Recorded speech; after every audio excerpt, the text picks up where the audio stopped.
ਤੇ ਆ ਕੇ ਤੇ ਮੇਰੇ ਨਾਲ ਬਦਤਮੀਜ਼ੀ ਕਰਨਾ ਸ਼ੁਰੂ ਕਰਤੀ। ਤੂੰ ਮੈਨੂੰ ਮਾਮੂ ਨੇ ਕਿਹਾ ਕਰ, ਮੈਂ ਤੂੰ ਛੋਟੀ ਜੀ ਸਾਂ ਜਦੋਂ ਦੀ ਮੇਰੀ ਤੇਰੇ ਤੇ ਨਜ਼ਰ ਏ। ਸਰ ਇਹ ਐਡੇ ਪਾਵਰਫੁਲ ਲੋਕ ਨੇ, ਕਤਲ ਕਰਕੇ ਤੇ ਇੰਜ ਪੀ ਜਾਂਦੇ ਨੇ ਜਿਵੇਂ ਪਾਣੀ ਪੀਵੀਦਾ। ਸਰ ਉਹ ਬਹੁਤ ਬਦਤਮੀਜ਼ ਸੀ, ਬਹੁਤ ਬਗੈਰਤ ਦੀ ਬੀਵੀ ਸੀ। ਮੈਨੂੰ ਇੰਨਾ ਮਾਰਦੀ ਕੁੱਟਦੀ ਸੀ ਤੇ ਬੱਚਾ ਇੰਜ ਜ਼ਾਇਆ ਕਰਦਾ ਸੀ, ਅੰਦਰ ਪੂਰਾ ਹੱਥ ਪਾ ਕੇ ਨਾ ਤੇ ਬੱਚਾ ਜ਼ਾਇਆ ਕਰ ਦਿੰਦਾ ਸੀ। ਜਿਹੜਾ ਬਲੀਡਿੰਗ ਨਹੀਂ ਸੀ ਨਾ ਹੁੰਦੀ, ਜਾਨ ਨਹੀਂ ਸੀ ਛੱਡਦਾ।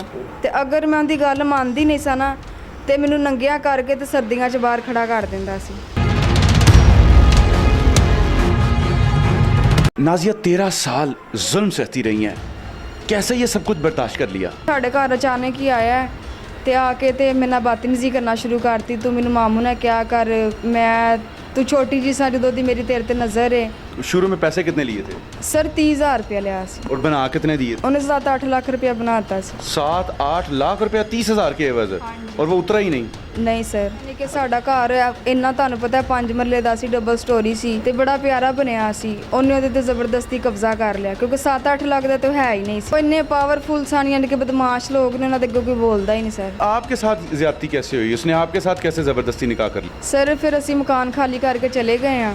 ਫਿਰ ਮੇਰੀ ਅੰਮੀ ਰਾਂ ਨੇ ਨਿਕਾਹ ਕਰਤਾ ਮੇਰੇ ਮਾਮੂ ਦੇ ਬੇਟੇ ਨਾਲ ਕਿ ਹੋ ਸਕਦਾ ਇਹਦੀ ਸ਼ਾਦੀ ਹੋਏਗੀ ਸਾਡੀ, ਫੇਰ ਹੀ ਜਾਨ ਛੱਡ ਦੇਗਾ। ਸਰ ਉਹਨੇ ਫੇਰ ਵੀ ਜਾਨ ਨਹੀਂ ਛੱਡੀ। ਹਾਜੀ ਕਰਾਮਤ ਸਾਹਿਬ ਕੋਲ ਗੱਲ ਗਈ ਸੀ ਨਾ ਤੇ ਉੱਥੇ ਕਹਿ ਕੇ ਆਇਆ ਸੀ ਕਿ ਮੇਰੀ ਧੀਆਂ ਬਜਾਏ, ਯਾਨੀ ਕਿ ਤੁਸੀਂ ਕਦੇ ਕੋਈ ਗਲਤ ਗੱਲ ਵੇਖੋਗੇ ਨਾ ਤੇ ਫਿਰ ਮੇਰੇ ਨਾਲ ਗੱਲ ਕਰਨਾ। ਸਰ ਜੋ ਯਕਦਮ ਐਸਾ ਰਿਐਕਟ ਕਰਦਾ ਸੀ ਕਿ ਸਾਰਿਆਂ ਨੂੰ ਲੱਗਦਾ ਸੀ ਕਿ ਮੈਂ ਗਲਤ ਕਹਿ ਰਹੀ ਹਾਂ। ਤੇ ਅੰਮੀ ਅੱਬੂ ਨੇ ਸੋਚਿਆ ਕਿ ਹੁਣ ਇਹਦੀ ਸ਼ਾਦੀ ਕਰਤੀ ਹੈ, ਹੋ ਸਕਦਾ ਕਿ ਹੁਣ ਐਸਾ ਕੋਈ ਕੰਮ ਨਾ ਕਰੇ। ਤਾਂ ਭਾਈ 7-8 ਸਾਲ ਦਾ ਸੀ, ਮਾਸ਼ਾਅੱਲਾ ਹੁਣ ਮੇਰਾ ਭਾਈ ਜਵਾਨ ਹੈ, 22 ਸਾਲ ਦਾ ਹੋ ਗਿਆ।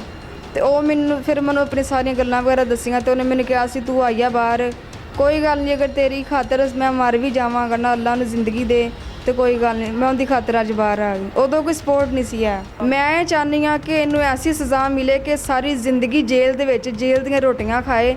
ਇਹਨੂੰ ਪਤਾ ਚੱਲੇ ਕਿ ਮੈਂ 13 ਸਾਲ ਕਿਸੇ ਨੂੰ ਕਿਵੇਂ ਬੰਦੀ ਬਣਾ ਕੇ ਰੱਖਿਆ ਸੀ। फैसला आपकी अदालत में छोड़ते हैं, इजाज़त दीजिए अपने मेज़बान अब्दुल रहमान को। अल्लाह निगहबान।